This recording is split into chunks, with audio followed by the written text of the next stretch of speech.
반갑습니다. 찬양을 하느라고 저기 앉아있다 보니까 옛날 생각이 좀 났어요. 옛날 생각이 무슨 생각이 났냐면, 제가 집사 직분으로 이렇게 예배를 드리고 있을 때 하나님이 그때 콜링을 하실 때 저한테 어떤 모습들을 자꾸 보여주셨냐면, 꿈의 교회, 그러니까 그때는 안산 꿈의 교회죠. 꿈의 교회 앞에 나가서 첫 설교를 하는 그런 모습들을 자꾸 보이시더라고요. 근데 그게 너무 부담이 되고, 뭐랄까, 그때는 저는 콜링에 수능을 안 할 때였어요. 저 같은 사람이 어떻게 목사를 할 수 있을까요? 저 같은 사람이 어떻게 다른 사람들을 인도할 수 있을까요? 계속 그렇게 물었던 때였고, 경제적으로도 어떤 때였냐면, 저희가 사업을 하던 게 있었는데 사업이 망했어요. 근데 사업을 망했던 이유 중에 하나가, 첫 번째가 뭐냐면, 교회 일에 미친 듯이 매달리니까 사실상 주일날 장사를 해야 되는데 주일날 장사를 못하니까, 그런 것들도 있었고, 또 이제 지금은 여기서 이제 너무 얘기가 길어지니까 말씀드릴 수는 없고, 저 하나님하고 저하고의 이렇게 뭔가 밀당이 있었어요. 그래서 이제 못 갑니다, 안 합니다, 안 할 거예요 라고 했는데, 저 자리에 앉아 있을 때 꼭 여기 서고서 이제 말씀을 선포하는, 첫 설교를 하는 그런 모습들을 보여주셨는데, 그때 어떤 모습을 보여주셨냐면, 아무 말도 못하고 우는 모습을 보여주셨어요. 그래서 사실상 지금 제가 감정이 정말 많이 올라오고 있어요. 지금 되게 누르고 있는 편이거든요. 꿈의 교회, 뭐 안산 꿈의 교회는 아니지만 하나님께서 이렇게 인도하셔서 이렇게 동탄까지 이제 오게 하셨고, 꿈의 교회에서 첫 설교잖아요. 저는 그걸 생각하면 지금 가슴이 정말 이렇게 지금 막 두근두근해서, 제가 준비했던 이 말씀을 잘 선포할 수 있을까라는 약간의 두려움도 있어요. 그래도 머리 올리는 날인데 제가 이렇게 이제 여러분들 이렇게 한 번씩 이렇게 다 훑어봤는데, 제가 목사 안수를 받은 게 3월 3일, 그리고 첫 설교가 4월 4일. 기억력이 너무 좋은 저를 위해서 하나님이 날짜도 어쩜 그렇게 세팅을 잘 해주셨는지. 또한 감사한 거는 성도로 만나서 저에 대해서 이렇게 많이 이렇게 뭐랄까 이제 증빙, 그러니까 어떤 사람인지, 어떤 환경이었는지, 어떤 성향을 가진 목회자인지 아직 다 이제 파악도 못하셨음에도 불구하고, 아니 파악을 못하신 게 아니라 아마 이제 열어주신 거죠. 목사님께서 또 이제 오픈도 해주셔서 제가 이렇게 큰 자리에 설 수 있게 됨을 너무 감사드립니다. 네, 여러분들은 저의 첫 설교의 주인공들, 그리고 제가 앞으로 어느 곳에 가서 설교를 하더라도 이분들은, 여기 계신 분들은 아마 제 머릿속에 다 기억이 되어 있을 거예요. 너무 감사합니다. 네. 오늘 저와 함께 한번 보실 말씀은 마가복음 5장 25절에서 34절 말씀입니다. 처음에 이 말씀을 준비하면서 보이지 않는 치유라고 해가지고 이제 제목을 이렇게 드렸었는데, 다시 이렇게 계속 묵상하고 하는 과정 속에서 제가 제목을 조금 바꿨어요. 뭐라고 바꿨냐면 온전한 치유, 이렇게 바꿨습니다. 한번 따라해 보실까요? 온전한 치유. 네네. 자, 마가복음 5장 25절부터 34절까지 한번 이렇게 교독으로 한번 읽어보겠습니다. 제가 먼저 읽을게요. 12해를 혈루증으로 앓아온 한 여자가 있어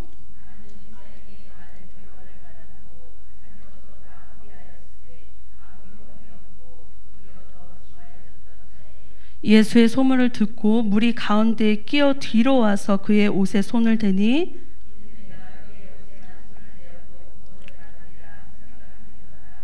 이에 그의 혈루 근원이 곧 마름에 병이 나은 줄을 몸에 깨달으니라.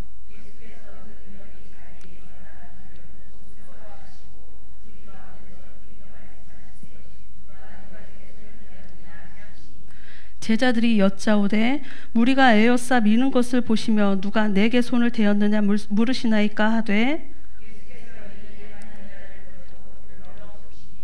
여자가 자기에게 이루어진 일을 알고 두려워하며 떨며 와서 그 앞에 엎드려 모든 사실을 여쭈니,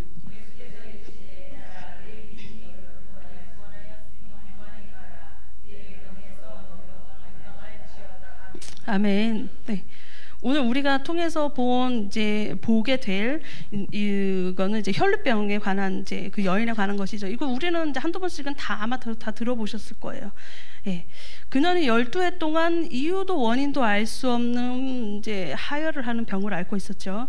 그 여인의 이야기가 어디에 세팅이 되냐면, 어디에 들어가냐면, 야이로의 딸이 죽었다. 그러니까 나를 위해서 와서 좀, 우리 딸을 위해서 좀 구원을 해달라고 말하는 그 말을 듣고 그 집을 향해서 가는 그 길 위에서 시작이 됩니다. 그리고 큰 무리가 에워싸가지고 밀고 밀리는 이제 발 디딜 틈이 없는 그 요동의 현장에서 시작이 돼요. 저는 그녀의 이야기를 여러분께 선포하기 전에 한 가지 부탁을 드릴까 합니다. 이 혈류병에 관한 그 여인의 이야기가 내 이야기일지도 모른다라는 그런 상상, 그런 생각을 한번 해주셨으면 합니다.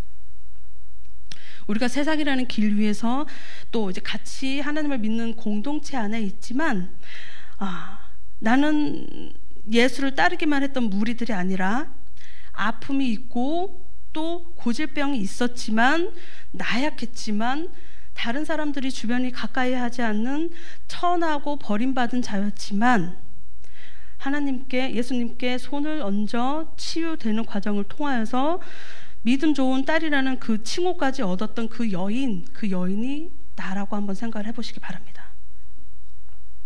자, 저는 오늘 여러분들과 이제 그녀의 이야기, 그러니까 그녀의 두 개의 삶에 대해서 얘기를 해볼 거예요. 첫 번째는 이제 예수님을 만나기 전의 삶이고, 두 번째는 이제 예수님을 만난 후의 삶. 예수님을 만나기 전의 삶은 이제 우리가 이제 성경을 이렇게 통해서 보면, 이 여자가 이런 고통이 있었겠어, 이런 상황이었어, 예수 무리들 쪽으로 들어가는 상황이었어, 이렇게 이해가 다 되어지지만, 사실상 예수를 만난 후의 삶은 우리가 그냥 예수를 만나서 구원을 얻었다, 거기까지만 딱 생각을 하기 때문에 그 이후의 삶은 어떨까라고 생각을 해보질 않아요. 근데 여기다 약간의 상상력을 한번 넣어볼 거예요. 그녀가 어떻게 살게 되었을까? 그 이후에, 자, 먼저 그녀가 예수님을 만나기 전의 삶에 대해서 한번 얘기를 해보겠습니다.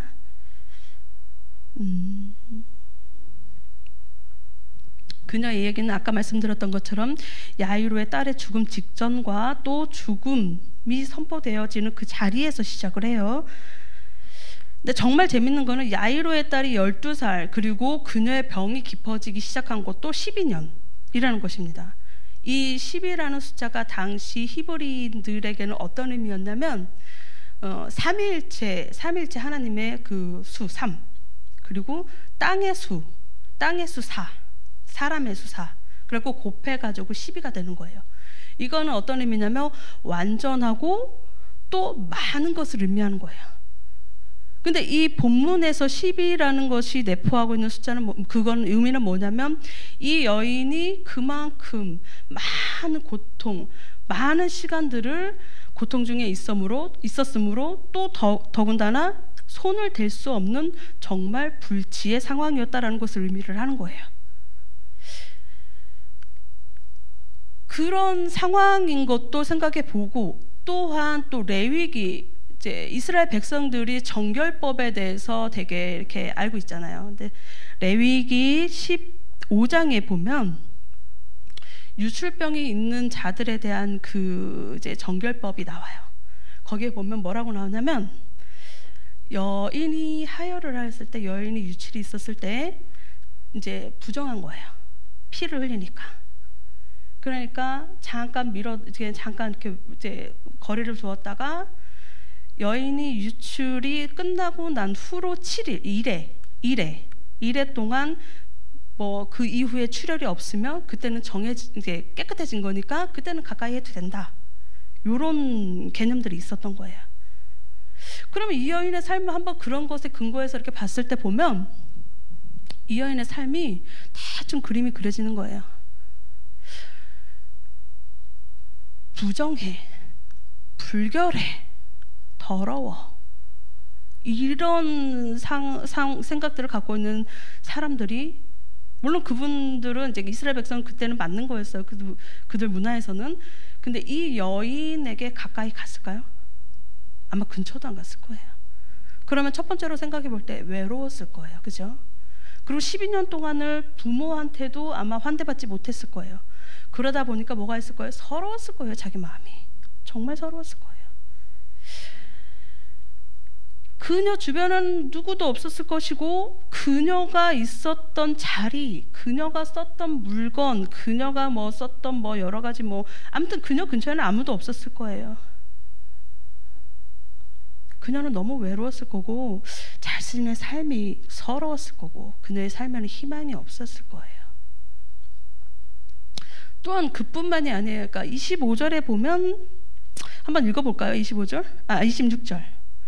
자, 많은 의사에게 많은 괴로움을 받았고 가진 것도 다 허비하였으되 아무 효염이 없고 도리어 더 중하였던 차에 25절에 보면 그녀의 그떤 상황, 간절했던 상황도 들어가 있어요. 왜냐면 어떻게든 고치고 싶었거든요. 어떻게든 고쳐서 내 가족하고 내 친구들하고 지내고 싶었거든요. 어떻게든 이 병을 고치고 싶었거든요. 근데 의사들을 만나러 다녀요. 의사들을 만나러 다녔는데 개 중에는 이제 실력이 있으신데 정직한 의사도 있었을 거예요, 그죠? 근데 이제 그 절박한 상황에 있을 때는 또 어떤 분들이 또 이제 설치시냐면 사기꾼들도 있잖아요, 사기꾼. 그러니까 그런 경험들, 이런저런 경험들을 하다 보면서 이 여인의 마음은 완전 바닥까지 떨어졌을 거예요. 아무도 고치지 못했으니까. 누구를 만나도 유명하다라는 의사를 만나도 효험이 없었으니까. 그 육체적인 고통으로 시작된 고통이 점점 정신적인 고통으로 이어져 갔을 거예요.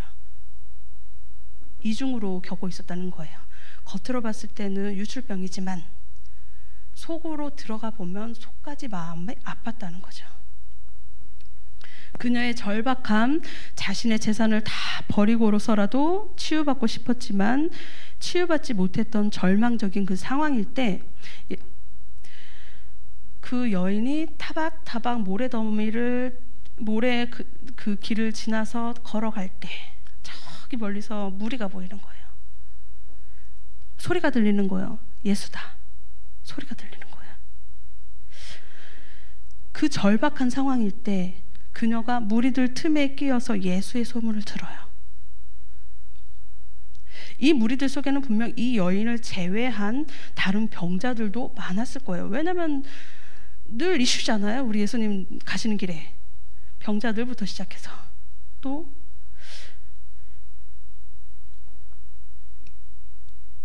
하지만 그 많은 병자들 속에서 손을 이렇게 딱 뻗어서 한 번 만져봤으면 한 번 만져서 내가 나을 것 같은데 이렇게 생각해서 제수출을 취한 건 이 여인 하나밖에 없는 거예요. 이 여인이 예수에 대한 소문만 들었을 뿐인 거지 귀로만 들었을 뿐인 거지 본 적은 없는 거예요. 본 적은 없는데 귀로만 들었어요. 말로만 들었어요. 근데 이 여인이 어떤 생각을 갖냐? 봅시다. 28절 한번 볼게요. 자, 시작. 이는 내가 그의 옷에만 손을 대어도 구원을 받으리라 생각함이려라. 네, 아멘. 그녀는 소문만 들었어요. 말로만 들었어요. 귀로만 들었어요. 그랬는데 그녀가 생각했던 마음속에 뭐가 있었냐면 내가 그의 옷에 손만 대어도 나을 것 같은데 내가 손만 뻗으면 닿기만 하면 나을 것 같은데 한번 생각해 보세요. 무리가 많아요. 사람들 거긴 남성들도 있었을 거예요. 그렇죠? 그러면 이제 그 여인이 막 비집고 들어갈 때는 그 여인을 이렇게 밀쳐내는 사람들도 있었을 거예요. 그렇죠? 그리고 실제로 이제 예수님이 여인을 부를 때에 제자들도 뭐 손 이렇게 뭐 옷자락 그 귀퉁이 맞은 게 뭐가 중요해요? 이렇게 말하는 케이스도 있어요. 그러다 보니까 그 사이를 비집고 들어가기 엄청 힘들었을 거예요. 근데 비집고 들어가서 어떻게든 손 한번 이렇게 대는 거예요. 이렇게.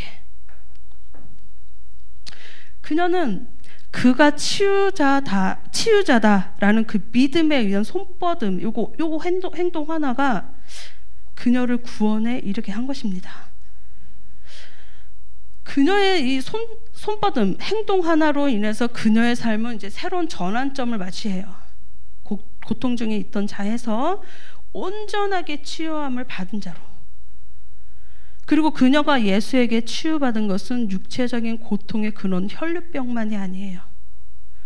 그녀는 그간 그녀를 괴롭혔던 정신적인 고통, 마음의 고통도 치유가 되었습니다. 제가 이거를 성경으로 조금 봐드릴게요. 조금 30절 한번 볼게요.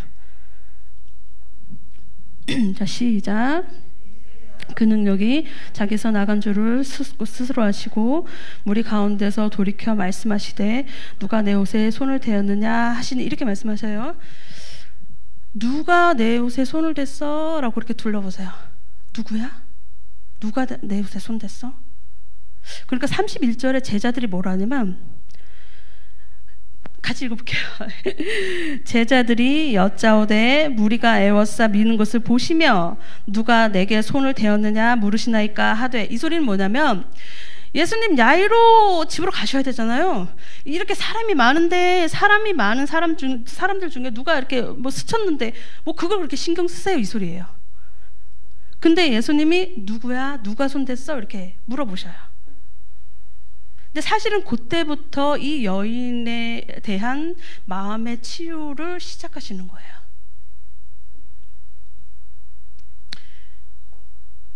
예수님이 제자들의 만류에도 불구하고 이렇게 돌아보실 때,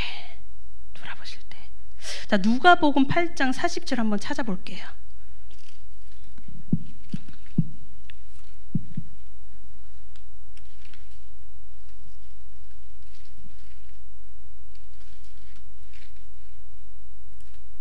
찾으셨나요?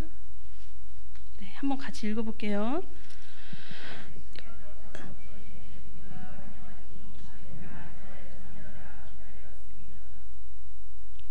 8장 47절. 누가복음 8장 47절 맞죠? 잠깐만요. 누가복음 8장 47절. 여자가 스스로 못하고 알고 그 손댄 이와 고운 단 것을 모든 사람 앞에서 말하니. 저는 예수님의 옷자락에 손이 닿았을 때 어느 정도 이게 1차적인 치유가 이루어졌다라고 믿어요. 근데 예수님이 이 그녀에게 따로 뭔가 하실 말씀이 있었던 것 같아요. 예수님이 그녀를 불러요. 그 많은 무리들 속에서, 예수를 따르는 무리들 속에서 불러요. 누가 손댔을까? 이렇게 불러요. 그러면서 이렇게 돌아보시는 장면이 있는 거예요. 누구야? 누가 불렀어? 누가 나를 만졌어? 이렇게 그 여인을 향해서. 근데 이 8장 47절을 보면 이 여인이 자기가 스스로 숨기지 못할 줄 알고 떨면서 나와서 뭐라고 얘기를 하냐면, 그 손댄 이유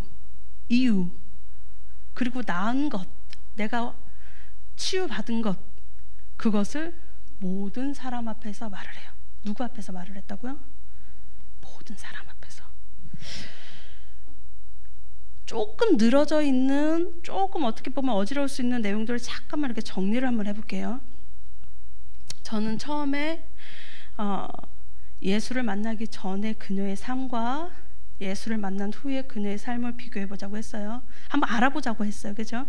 그리고 예수를 만난 후에 그녀의 삶이 어떻게 변했을까라는 상상력을 한번 조금만 발휘해보자고 했어요.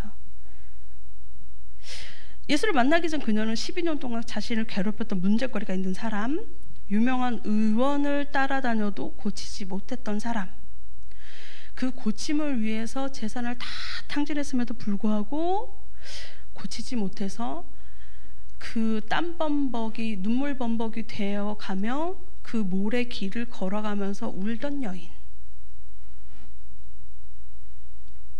가다 보니까 무리가 있어요.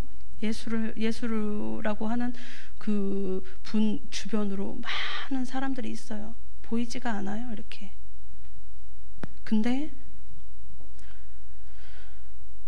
그 소문으로만 들었던 그 예수, 절망 가운데 있던 그 여인이 주님을 만나서 귀로만 들었던 그 예수에 대해서 한 번만 뻗어봤으면, 만져봤으면 날 수가 있을 것 같은데, 손을 뻗어요. 근데 그것이 구원에 대한 확신이 이미 이 여인의 마음속에 있는 거예요. 그 확신이 그 여인의 절망을 이겼어요. 네. 그리고 예수님이 그녀를 불렀어요. 누구야? 누가 내 옷에 손을 댔나? 이렇게 불렀을 때 그것은 그 안에 이제 남아있는 찌꺼기, 상처, 그것을 치유하기 위하셨다라고 저는 생각을 해요. 예수님이 그녀를 불러서 아팠던 과거, 그러니까 손을 왜 대었는지, 아팠던 과거, 그리고 만짐으로써 내가 나은 거, 치유받은 사건을 많은 사람 앞에서 말씀하게 하시고 말하게 하시고, 그녀가 한 번도 세상에 태어나서 12년 동안 혈류병을 앓는 동안 아마 천덕꾸러기, 예. 아마 엄마가 아마 이런 말을 한 번쯤 하셨을 것 같아요. 그냥 예상으로 아휴 내가 너 같은 걸 낳아가지고 부정해, 불결해, 그죠? 그렇게 천대받던 여인이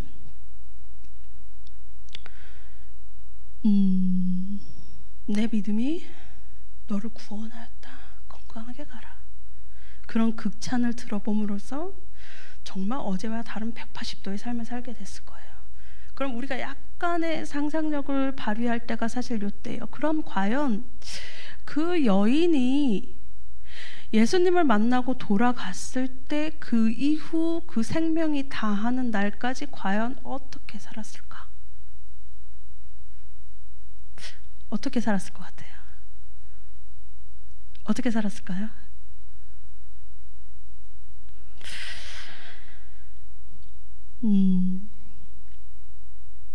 한번 생각해 보세요. 이렇게 생각하고 계보세요. 그녀는 그녀의 생명이 다하는 그 순간까지 사람이 고치지 못했던 그 고질병을 예수 능력으로 나은 것과 그 예수님이 자신에게 해주었던 그 극찬, 그것을 누군가한테 전하지 않고는 못 배기는 삶을 살았을 거예요. 아마 연세가 다 되셔서 돌아가실 때까지 손주들 앞에다 놓고, 야, 옛날에 내가 말이야 가버나움에서 예수라는 사람을 만났어. 근데 그때 내가 고질병이 있었어. 사람도 못 고쳤어. 근데 그분 옷자락에 손 한 번 댔는데 내가 나았어. 근데 그것만 난 게 아니야. 내 마음이 나았어. 아마 그렇게 살다 가지 않았을까라는 상상을 해보는 거예요. 예수님은 그녀의 마음속에 남아있는 상처의 찌꺼기까지 다 드러내게 함으로써 그녀를 또 하나의 간증자로 세우신 겁니다. 여러분은 그 구원의 때, 그러니까 여러분이 하나님을 만나고 그랬던 그 때가 언제이십니까?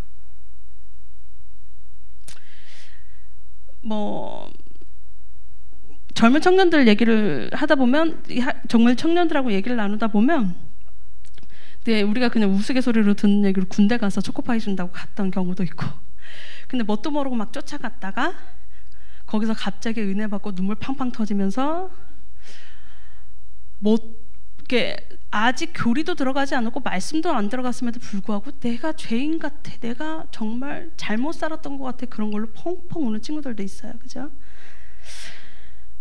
그런 얼떨결에 따라갔지만 예수님이 만지셔서 그때 만나는 경우도 있고, 또 남들에게는 말할 수 없는 고통 중에 있을 때, 부끄러움 속에 빠져 있을 때 그 손을 뻗어서 예수의 구원 속으로 나의 삶에 하나님을 초대하였던 그때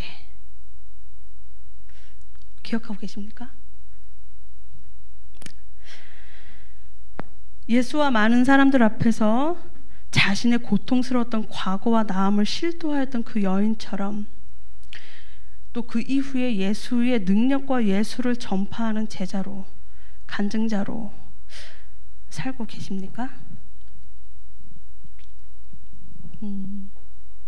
불 좀 잠깐 꺼주시겠어요? 조금만 더, 이제 저의 얘기를 조금 드릴까 해요. 사실은 여기 자리까지 스키까지가 이것도 더 부담스러운데.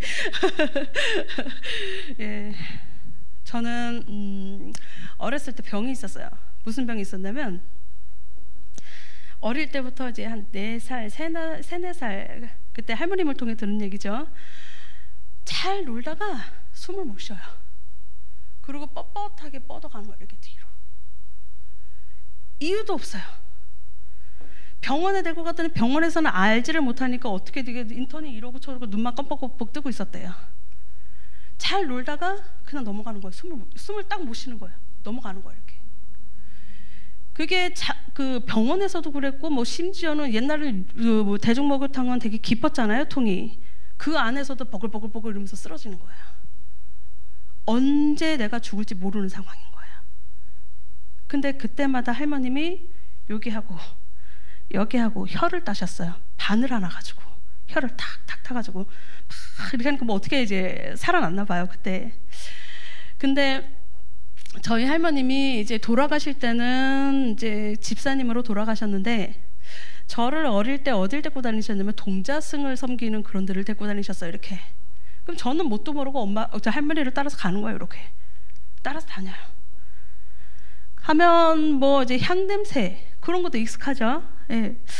근데 이제 뭐 이렇게 따라다니고 막 하는 과정 속에서 저희 이제 할머니의 고민이 뭐였냐면 첫 아들의 딸인 제가 제대로 못 살고 있거든요. 숨이 막 넘어가거든요. 이렇게.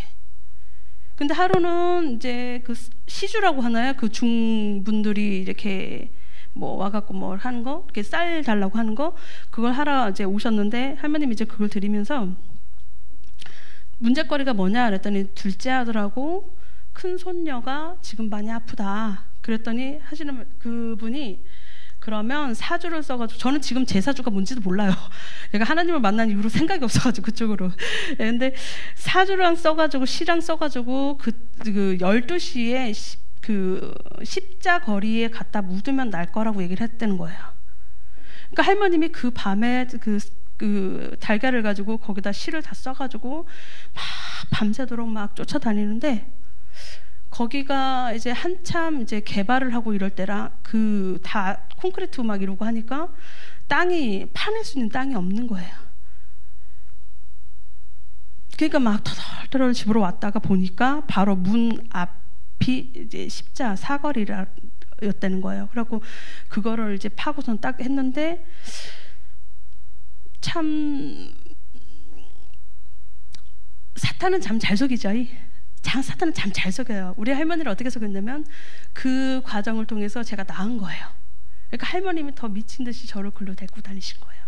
근데 그런 과정 속에서도 하나님이 저희 가정을 어떻게 인도하셨냐면 제가 교회 앞에서 이러고 쪼그려 앉아서 놀다가 제가 아직도 기억이 나요. 이게 어린아이들이라고 해서 여러분들이 되게 조심해야 될 것 중에 하나가 어린아이들이 모르겠지 싶어서 말을 막 뱉으실 때가 있어요. 요거 관리하셔야 돼요. 요거 3, 4살 때 한 5살? 아무튼 초등학교 한참 전이었으니까 그때 그 사모님을 바라봤던 그 사모님한테 들었던 거 제가 머릿속에 기억이 다 있고 그 교회 문을 열었던 기억이 다 있어요. 이렇게 앉아갖고 놀고 있는데 누가 이렇게 너 여기 사니? 이렇게 물어봐요. 이렇게 쳐다보니까 햇볕 때문에 얼굴이 안 보여요.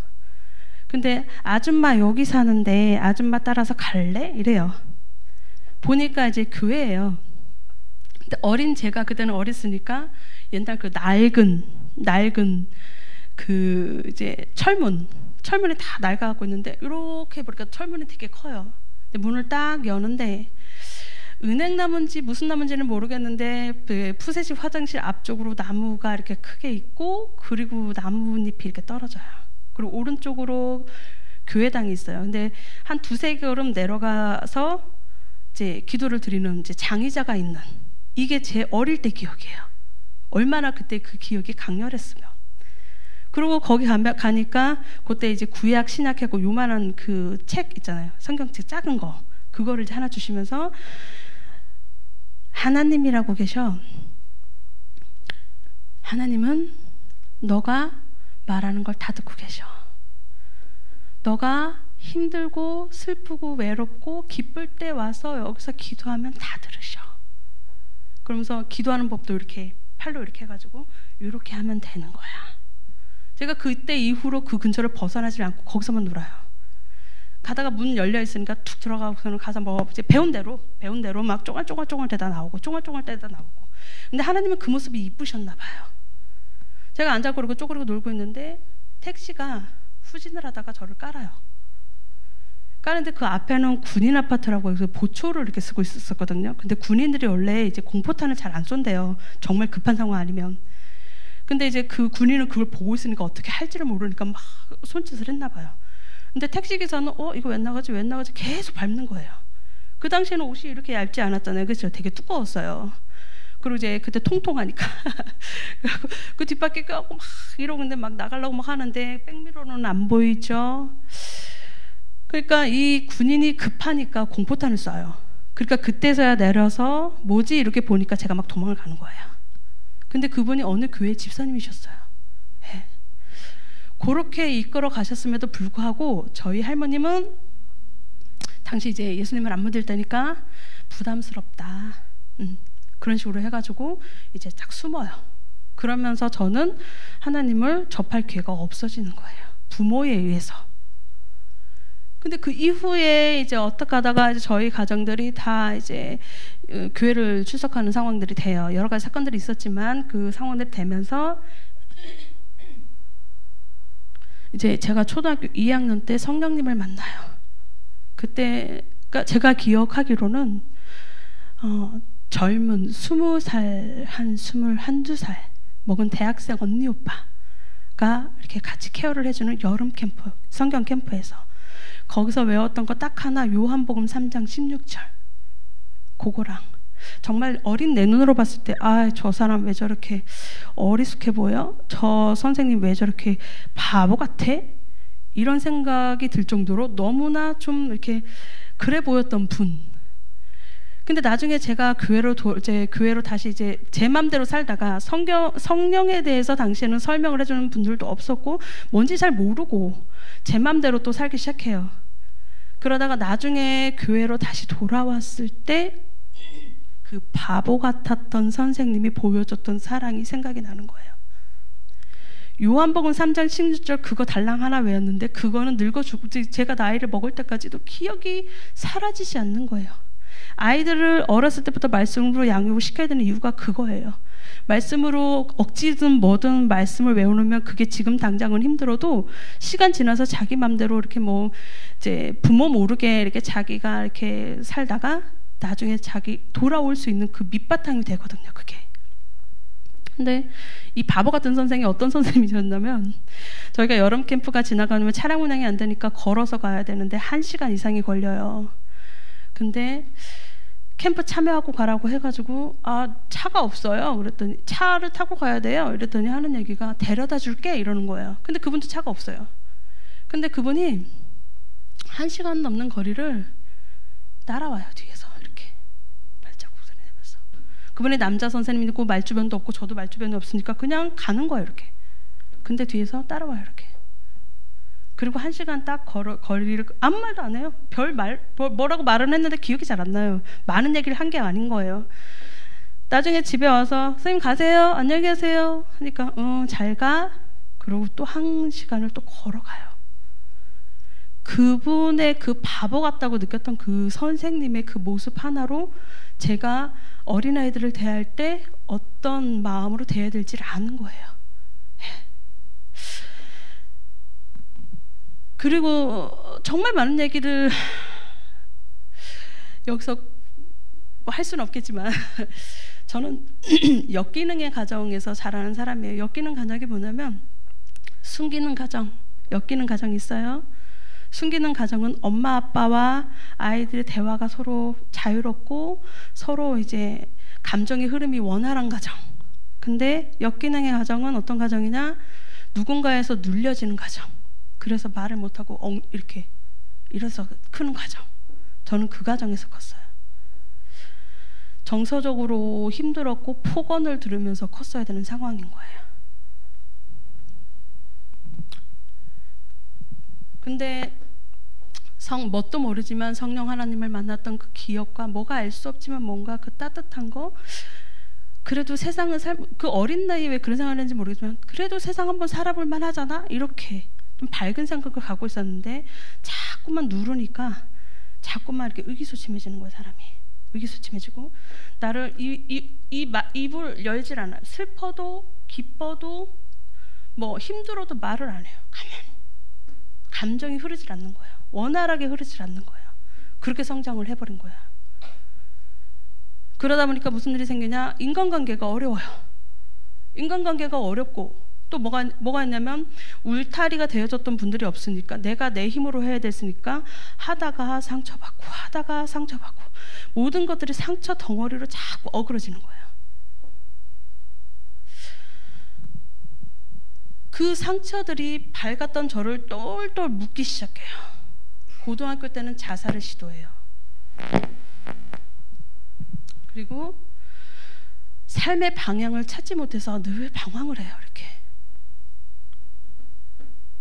착하게 살면 되겠지, 다른 사람한테 패 안 끼고 살면 되겠지, 이렇게 생각했던 그래도 삶을 이어가던 그 신념이 탁 무너지는 때가 와요. 친구의 배신도 있었고 또 이제 뭐 여러 가지 개인적으로 하다 시도했는데 안 되네,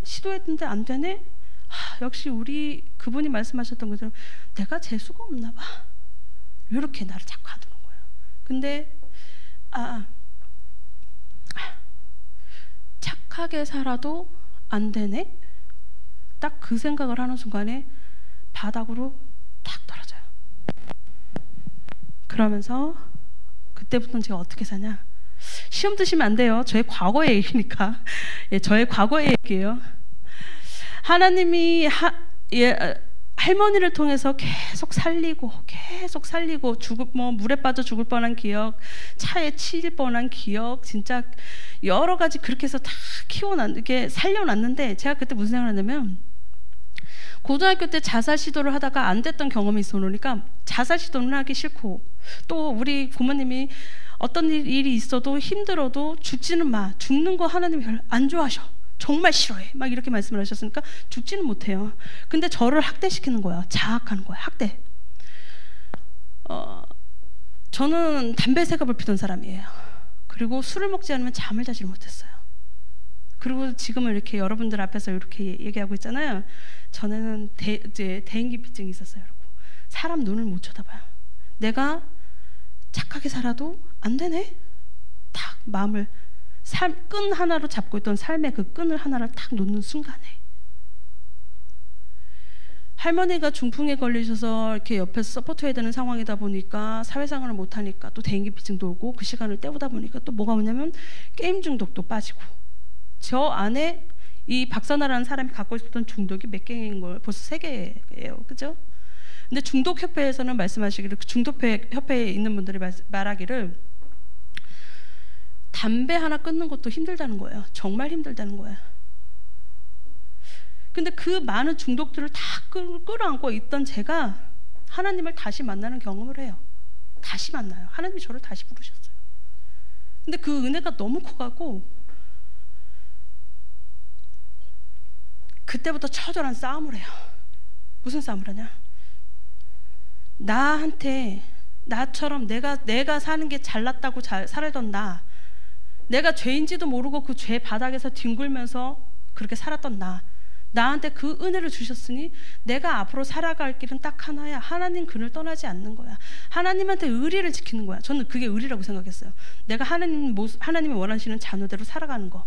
나 하나님하고 의리 지키면서 살 거야. 이랬어요. 그래서 그 세갑의 담배를 제가 얼마 만에 끊냐면 한 6개월 걸려요. 게임 중독도 서서히 끊기 시작해가지고 1년 조금 만에 끊어요. 술하고 담배는 한 번에 끊었고, 그 6개월 정도의 시간에. 왜 제가 이렇게 6개월이라고 단언하면서 이제 기억을 하냐면, 제가 숫자를 잘 기억 못해요. 그래서 아까 3월 3일, 4월 4일 저한테 축복이라고 말했던 이유였던 거예요. 왜 6개월이라고 확실하게 기억을 하냐면, 제가 그때 아이를 임신했었거든요. 그때가 제가 임신 사실을 알았을 때가 4개월이었어요. 그때 이후에 어찌됐든 건 자녀를 위해서라도, 또한 나는 하나님하고 의리를 지키면서 살 거야. 그때부터 끊어요. 그게 지금까지 왔어요. 그 당시에 제가 고통 속에 들어가 있을 때 나이가 언제였냐면 제가 25살이었어요. 정말 이쁠 나이잖아요, 그죠? 정말 이뻤을 나이고 못 부릴 나이였어요. 근데 희망 없이 살던 그 삶 속에 누가 없었냐? 예수님이 없었어요. 그런데 그럼에도 불구하고 예수님이 저를 다시 불러요. 그리고 저를 다시 세워요. 이 자리에 서 있는 거, 그 자체만으로도 벌써 엄청난 능력이신 거죠. 네. 교회 생활을 다시 하러 들어갔어요. 교회 생활을 다시 생활을 했어요. 부족하지만 일부러라도 더 열심히 했어요. 성령 하나님이 내 안에 계심으로써 성령 하나님이 어떤 거를 다 가르치셨냐면 인간관계도 가르치셨어요. 하나하나. 하나님, 나 저 사람 이해가 안 되는데요. 저 사람 나한테 왜 저렇게 하는 거예요? 며칠 안 돼서 하나님이 대답하세요. 생각으로, 아니면 말씀으로, 아니면 찬양 중에 아, 내가 잘못했지, 그런 감동으로 하나하나 가르치시고 하나하나 너한테 이런 걸 보여줄 거야. 너한테 이런 거를 할 거야. 하나님이 저를 콜링하실 때 저는 못해요. 안 할 거예요. 저 같은 과거에 흠이 있는 사람이잖아요. 저 어떻게 이런 자리에 설 수 있어요? 이렇게 말씀하실 때 로마서 11장의 말씀을 주시면서 하나님이 주신 은사와 부르시면 후회하심이 없느니라라는 말씀을 주세요. 그 말씀 하나로 대학교를 들어갔어요. 그 한 말씀 하나로 대학교를 들어갔고 거기서 시간이 지나면서 이사야 이제 졸업할 때쯤 돼서 이사야 46장 7절의 말씀을 주셔요. 6, 7절의 말씀을 주셔요. 그게 제 핸드폰 뒷자리예요. 46장 7절. 이 자리에 뭐 지금은 뭐 목사라는 타이틀도 있고 뭐 여러 가지 뭐 번듯해 보이지만 사실상 과거에 하나님을 만나기 전에 저의 삶은 별거 아니었잖아요. 사실 별거 아니었어요. 하나님이 포기하지 마. 야, 너 일로 와. 나 너 쓸 거다. 너 쓸 거니까 너 일로 와. 그렇게 부르셨을 때 원망하고 투정 부리면서도 제가 한 건 딱 하나예요. 거기 가면 뭐 달라져요? 하면서도 반항하면서도 그 자리를 가는 거예요. 그 자리에서 다시 만드시는 거예요. 이렇게 교회생활 열심히 하면서 나중에 어떤 문제가 올라와요. 문제가 올라오는데 그건 뭐였냐면 내가 나를 생활습관을 정말 한 번에 그래 다 잘라냈는데 내 안에서 뭔가 자꾸 올라와요. 서글픔이 올라와요. 교우들하고도 생활 잘하는데 뭔가 이렇게 말 한마디에 자꾸 상처받아요. 막 화가 나요. 이해할 수가 없었던 거예요. 근데 어느 날 제가 발견을 해요. 오래 묵혀있던 바닥에 가라앉아있던 상처였다는 거. 그거 놓고 제가 3, 4년을 기도를 해요. 뭐라고 기도하냐면 그거는 그 폭언에 의해서 제가 제 자신을 그렇게 가두었던 아침에 눈을 뜨면 이렇게 기도해요. 하나님, 나는 하나님의 능력으로 나을 것을 믿습니다. 잠잘 때는 이렇게 기도해요. 하나님, 오늘은 아니었지만 내일은 정말 제가 완전하게 치유될 것을 믿어요. 아이를 훈육할 때요, 제가 제일 증오했던 시간들이 어떤 시간들이겠어요. 제가 아이를 훈육할 때 나를 혼냈던 그분의 모습하고 오버랩이 될 때 제가 정말 미칠 것처럼 아팠거든요. 그러면 그때는 다른 거 안 해요. 나가 있어. 밖에 나가 있어. 그리고 그 자리에서 완전 엎드렸어요. 펑펑 울었어요. 나 고쳐주세요. 나 살아야 될 것 같아요. 우리 아이를 위해서도 살아야 될 것 같아요, 아버지. 그러던 어느 날이었어요. 꿈의 교회에 이제 다니는 중간이었는데 재미난 영화를 보고 있었는데 눈물이 나요. 자기야, 나 눈물 난다. 여보야, 나 눈물 나. 우리 신랑한테 말했어요. 그래, 우리 같이 기도 한번 해볼까? 같이 기도를 해요. 그러면서 하나님이 만지셔요. 과거에 제가 기억하지도 못했던 어린 시절, 그 젖병 빨고 있던 그 시절까지 보여주셔요. 그러면서 그거를 완전히 치유를 시키셔요. 그러고 나니까 무서운 게 없어요. 두려운 게 없어요. 다른 사람을 만나면 부끄러워서 어쩔 줄 몰랐던 제가 당당해지는 거예요. 그러면서 그 안에 뭐가 오냐면 정말 자유가 와요. 정말 자유가 와요. 창조주에 대해서 분노가 극에 달해가지고 막 전도지 찍고 앞에서 전도하시는 분들 막 왜요? 왜 예수 믿어야 돼요? 막 이랬던 제가 이 자리에 섰어요. 하나님 능력이 아니면 할 수가 없죠. 여러분, 우리는 예수님을 만났던 그 한 번의 기억만으로는 살 수 없어요. 계속 몸부림치셔야 돼요. 내 안에 앉아있는 상처들을 다 흔들어가지고 하나하나 다 물으셔야 돼요. 나 이 단어 왜 아픈 거예요? 나 저 사람 저럴 때 저 행동 왜 미운 거예요? 사실상 이렇게 들어서 이렇게 보면, 참 이제 과거의 일들을 잔잔하게 이렇게 이제 생각을 정리하다 보면 뭐가 있냐면, 주변이 문제가 아니에요, 사실은. 내가 그걸 상처로 인지하니까 내가 문제인 거예요, 사실은. 근데 손가락질은 딴 데 하고 있는 거예요. 근데 그 상처의 치유는 옆에 뭐 누구 엄마 아니면 뭐 누구 목사님, 아니 목사님은 당연히 신뢰를 하죠. 근데 뭐 누구 뭐 친구 뭐 아니면 술, 그런 것들이 방향을 제시하지 않아요. 하나님한테 1대1로 물으셔야 돼요. 나 왜 그런 거예요? 하나님, 나 왜 이 말에 아픈 거예요? 물으셔야 돼요. 그 작업이 너무 고통스러워요. 저도 3, 4년이 걸렸으니까. 6개월 만에 중독들을 다 끊어냈던 제가 3, 4년에 걸쳐가지고 그 작업을 미친 듯이 매달려서 한 거예요. 살아야 됐으니까. 하루도 기도를 거르지 않는 거예요. 나 살려주세요, 아버지. 나 하나님의 자녀로 살았고 나 또 교회생활 또 열심히 하잖아요. 근데 내 안에 뭐가 있어요. 나 평안하지 않아요. 가둬뒀던 아픔들이 있는 것 같아요. 하나하나 다 흔들어 놓는 거예요. 그때는 꿈의 교회는 이제 여기 바닥이 그 카페트로 돼 있어요. 내가 너무 못 살 것 같고 내가 너무 미칠 것 같으니까 카페트에 무릎을 꿇고, 다른 사람 다 밟고 다니는데 무릎 꿇고 기도를 해요. 그러다 보면 옛날에 이스라엘 백성들이 무릎 사이에 머리를 넣고 기도를 한다고 그러잖아요. 막 꾸불고 앉아고 우리 하다 보면 그 자세가 오묘하게 나와요. 삐스꾸불하게 나와요. 막 그리고 막 처박혀서 이렇게 기도하다 보면 나중에 집에 가면 실핏줄이 다 터져요. 다 터져요.